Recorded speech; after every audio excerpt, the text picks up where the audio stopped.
Hey guys, நேற்று ஆடி ஒன்று முடிஞ்சிருச்சு. நான் நேற்றே வீடியோ போட்டிருக்கணும், இப்போ போடுறேன். ஸோ இது ஃபுல் வீடியோவை எடுத்து போட்டுக்கிறேன், நல்லா பாருங்கள். ஃபஸ்ட்டு 2 தேங்காயும் நல்லா உரித்து எடுத்துக்கிட்டு அதுக்கப்புறம் அது போட்டு தரையை நல்லா தேய்க்க ஆரம்பிச்சுக்கிட்டேன். அதுக்கப்புறம் இதை சுடுறதுக்குன்னு தனியாக ஒரு குச்சி எடுத்துகிட்டு அதையும் நல்லா மேலே கட்டி சீவி ஒரு பக்கமாக வச்சுட்டேன். அதுக்கப்புறம் நான் நோண்டி அந்த தேங்காவை நோண்டி சொம்பில் இருக்கிற தேங்காய் தண்ணி இதுக்குள்ளார ஊற்றிட்டேன். அப்போதான் எங்கள் டேடி சொன்னாங்க, தேங்காயில் இருக்கிற தண்ணி தான் நீ சொம்பில் ஊற்றுன்னு. சரி, அதையும் பண்ணிவிட்டு தேங்காய்க்குள்ளார சொருகிறதுக்கு அதை நல்லா சீவிக்கிட்டேன். அதுக்கப்புறம் இதுதான் இந்த 2 தேங்காய் உள்ளார போட்டு ஊறிட்டுக்குது.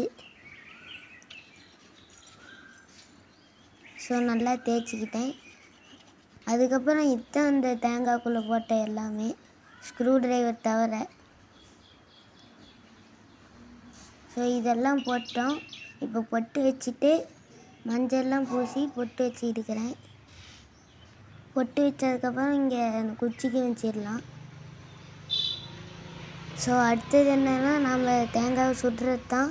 போய் சுட்டோம். அதுக்கப்புறம் நல்லா எண்ணெய் நல்லா வெந்துருந்துச்சு. எங்கள் அக்காவுக்கு அந்த ஓடு கீழே விழுந்துருச்சு, எண்ணெயும் விழுந்துருச்சு, ஆனால் நல்லா வெந்திருக்கு. ஸோ இப்போ கற்பூரத்தை வச்சு சாமி கும்பிட்டுட்டு அதுக்கப்புறம் அது தட்ட சொன்னாங்க. அந்த தேங்காய் மேலே தீஞ்சு போனதெல்லாம் தட்ட சொன்னாங்க. அதையும் தட்டி முடிச்சுவிட்டு இப்போ பயங்கர டேஸ்ட்டாக இருந்துச்சு. எண்ணெய் நான் நிறைய சர்க்கரை போட்டேன், அதனால். அதுக்கப்புறம் எங்கள் அம்மா தட்டி கொடுத்துட்டு போனாங்க. அப்புறமேட்டு எங்கள் அக்காவும் தட்டி கொடுத்துட்டு போனாங்க. அப்புறமேட்டு அதை சாப்பிட்டோம். பயங்கர டேஸ்ட்டாக இருந்துச்சு. Bye guys.